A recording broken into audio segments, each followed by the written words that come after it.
ये रस्में होती हैं जो जैसे दूल्हा का मुंह झूठा किया जाता है, और जब मुंह झूठा करने का नंबर आया तो त्रिशंकु जो है वो खा नहीं रहे कुछ, सब लोगों ने कहा खा लो, ये तो बैत होता है, एक रस्म होती है, ये तो निभानी पड़ेगी। बोले बिल्कुल नहीं, बिल्कुल नहीं, कुछ भी हो जाए। पत्नी ने जवाब दिया मान जाओ, क्यों जिंदगी भर की हंसी कराओगे, इसलिए थोड़ा जरा सा खा लो। जरा सा पान किया, वैसे ही महाराज पान करते ही वहीं पे गधा बन गए। जब गधा बन गए तो महाराज वहां लोग कहने लगे, जब गधा बने हैं तो लोग कहने लगे भाई इस गधा के साथ शादी कौन करेगा, मना करने लगे, इस गधा के साथ तो नहीं भेजेंगे, नहीं भेजेंगे। और जब मना किया है, लेकिन मेरे प्यारे श्रोता बंधु, पत्नी कहने लगी मेरी किस्मत में जो भी था वो हमें मिल गया, हम बिल्कुल नहीं माने, हम इनके साथ ही जाए। सबने मना किया, नहीं मानी, और जब नहीं मानी है गधा पति के साथ चली, लेकिन प्रमाण मिलता है कि वो घर पे नहीं गई, यानी कि त्रिशंकु को अपनी ससुराल में लेके अपने घर पे लेके नहीं गई। वो पहुंची एक ईंट के भट्टा पे, वहां के मुनीम से कहा कि मैं आपके यहाँ कुछ दिनों के लिए नौकरी करना चाहती हूँ। नौकरी करने लगी, और जब नौकरी करने लगी तो क्या देखा है अद्भुत नजारा लोगों ने, एक दिन नहीं, 2 दिन नहीं, 10 दिन हो गए, ईंटें जो ले जाती है वो पति के ऊपर नहीं रखती है, गधा के बल्कि अपने ऊपर रख के ले जाती है, और गधा को अंगी पीछे रखती है 24 घंटे। एक बार मालिक ने कहा कि आप इस गधा को लिए हो, आप इसके ऊपर ईंटें क्यों नहीं रखते हो? तो जवाब दिया आपको नहीं पता है, ये बात हमने किसी को नहीं बताई, आपको बता रही है, मेरे पति हैं, और ये श्राप के कारण गधा बन गए, इसलिए हम ऐसा नहीं कर पाएंगे। और एक विद्वान ने ये कहा, जब गाय के डंडा मारा था, गाय का पैर टूटा, तो गाय ने जब श्राप दिया तो पत्नी ने विनती की थी माफ कर दो, हमारे पति को छोड़ दो, गलती हो गई तो हो गई, श्राप मत दो। तो गाय ने जवाब दिया कि दिया हुआ श्राप मिथ्या नहीं होता है, लेकिन इतना जरूर जब ये गधा बन जाए तो कोई पतिव्रता स्त्री इनके ऊपर चल जिस दिन डाल देगी उसी दिन ये मनुष्य हो जाएगी। इधर राजा ने आदेश दिया अपने पूरे राज्य में जितनी भी पतिव्रताएं हैं वो आ जाए, जितनी भी पतिव्रताएं हैं आ जाए। आ गई, जल डालती है, जल जब डालती है तो पूरा शरीर तो मनुष्य का हो गया, लेकिन जो गधा की पूंछ थी वो नहीं मिटी। राजा ने आदेश दिया देखो जाकर के मंत्री कोई रह तो नहीं गया, वही खड़ा था कालू महेंद्र, वो कहने लगा महाराज मेरी पत्नी रह गई, लेके आओ। पत्नी आई। अब प्रमाण मिलता है कि पत्नी ने एक प्रमाण ये है कि एक शर्त रखी तब जल डाला, बोले पानी तो हम डाल देंगे लेकिन मेरी एक शर्त होगी, इन्हें मेरे एक लोटा के बदले में 12 वर्ष तक जल भरना पड़ेगा। तो त्रिशंकु ने गधा बने ही मुंडी हिला दी, 12 वर्ष नहीं कुछ कम करो, 6 वर्ष, इसमें भी कम करो 6 महीने, तो 6 महीने रखे। और एक विद्वान ये कहता है कि पत्नी ने कोई शर्त नहीं रखी थी, केवल गिनती की 27 बूंदें डाली थी। बूंदें डालने के बाद जैसे ही पूंछ मिटी तो उन्हें घमंड हो गया और कहा त्रिशंकु ने कि आप एक मेहतर हो, ये शब्द कहा था कि आप एक मेहतर हो और हम एक राजा हैं, आप हमसे मांगो, मेरे पास किसी बात की कमी नहीं है। उस मेहतर ने जवाब दिया था, कहा था कि आप ऐसे मत बोलो। बोले मेहदरानी बोली और जवाब दिया कि पेड़ों का वृक्षों का काम है हवा देना, नदियों का काम है जल देना। अरे जिसका जो काम है वो तो कर सकता है, हमारा जो दैत्य था तमन्ना वो मैंने कर दिया, लेकिन आप ऐसी बात मत करिए कि आप एक मेहतर हो, और अगर आप ऐसी बात करते हो तो चलो हमारे यहाँ पानी भरो। तो राजा ने कहा बिल्कुल नहीं भरेगा। इतना कह के और घमंड में उल्टा सीधा बोल के चले आए। जब चले आए तो उस महतरानी ने श्राप दिया, जाओ तुम नहीं, तुम्हारा जो वंशज होगा वो मेरे यहाँ 27 बूंदों के बदले में 27 दिन तक जल। और ये प्रमाण हकीकत है कि केवल हरिश्चंद्र ने 27 दिन ही पानी भरा था। महाराज कुछ दिन बीतने के बाद त्रिशंकु के पुत्र पैदा हुआ जिसका नाम बड़ा हरिश्चंद्र। हरिश्चंद्र इतना होकर के महाराज त्रिशंकु की मृत्यु हुई, और जब त्रिशंकु की मृत्यु हुई हरिश्चंद्र का विवाह हुआ तारा नाम की लड़की के साथ। पतिव्रता स्त्री है, कमी एक ही बात की बनी, कोई संतान पैदा नहीं हुई।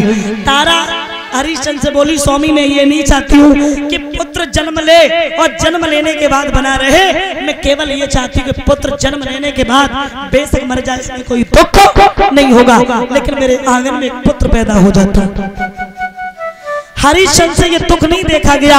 हरिश्चंद्र जंगल में पहुंचे वन में, वहां अचानक वरुण देव का आना हुआ। वरुण देव ने जवाब दिया, हरिश्चंद्र तुम क्यों रोते हो? हम नहीं रोते, मेरी पत्नी रोती है। क्या कहती है तुम्हारी पत्नी? मेरी पत्नी कहती है कि मेरे आंगन में एक पुत्र पैदा हो जाता और पुत्र जन्म लेने के बाद बेशक मर जाता, मुझे कोई दुख नहीं होता।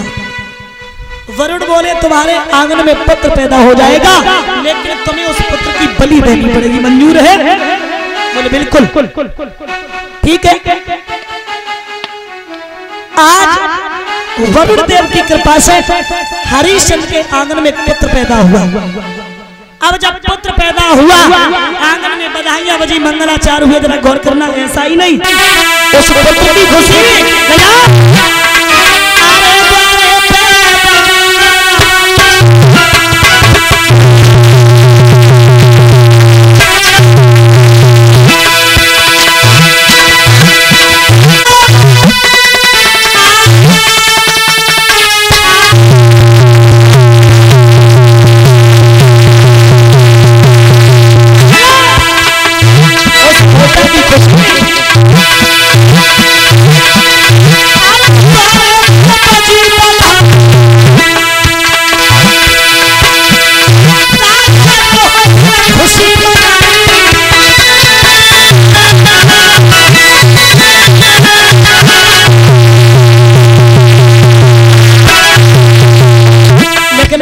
याद रखना मेरे प्यारे, जिंदगी में अगर तुम्हें किसी बात की अति खुशी हो तो कभी मनाना नहीं चाहिए।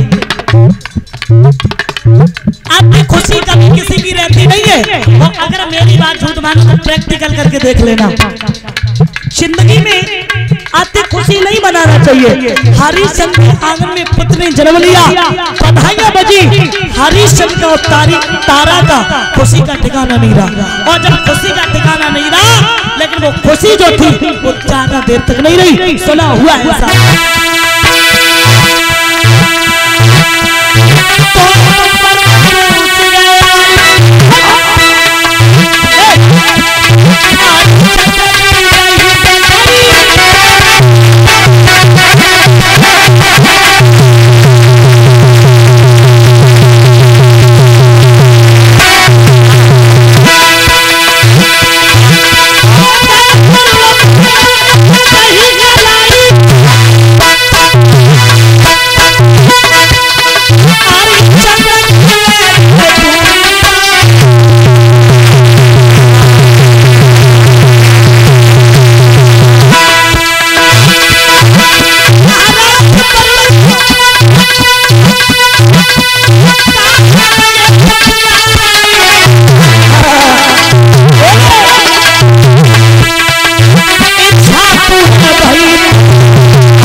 श्रोता बंधु, जवाब दिया भी नहीं।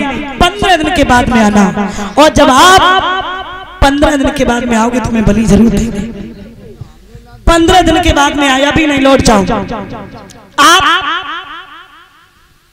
जब इस पुत्र के दांत निकल आए तब आना। दांत निकल आए फिर आए।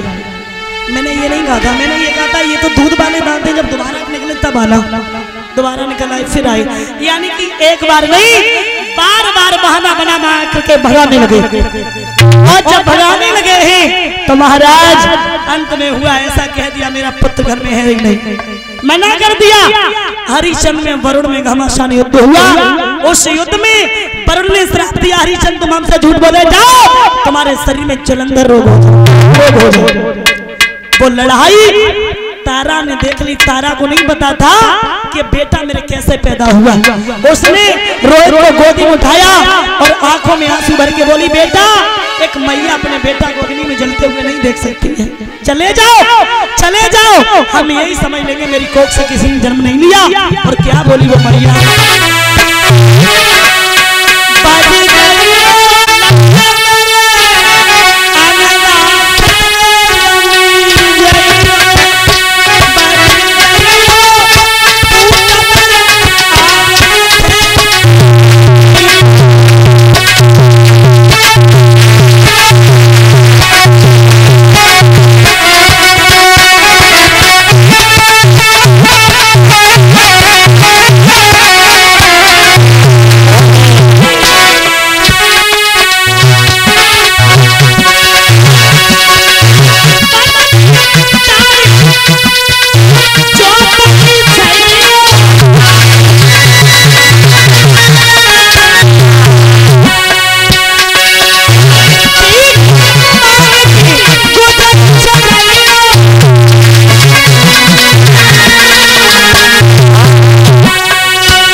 बेटा चले जाओ, हम यही समझ लेंगे मेरी कोख से किसी ने जन्म नहीं लिया, चले जाओ।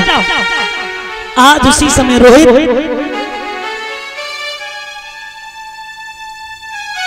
वन के लिए चला जाता है। और जब रोहित वन के लिए चला जाता है